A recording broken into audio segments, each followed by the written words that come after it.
যুগ্ম মহাসচিব তারা নির্যাতিত হলেন মাওলানা জালালউদ্দিন বক্তব্য রাখবেন বিশিষ্ট ইসলামী চিন্তাবিদ বাংলাদেশ খেলাফত মজলিসের কেন্দ্রীয় যুগ্ম মহাসচিব মাওলানা আতাউল্লাহ আমিনী বক্তব্য রাখবেন বিশ্বনাথের কৃতি সন্তান হযরত মাওলানা ডক্টর মাওলানা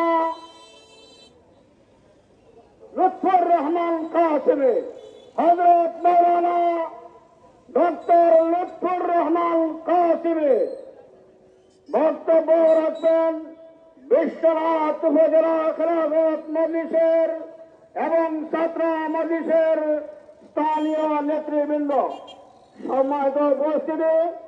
আপনারা ধৈর্য সহকারে সুশৃঙ্খলা বজায় রেখে ধৈর্য সহকারে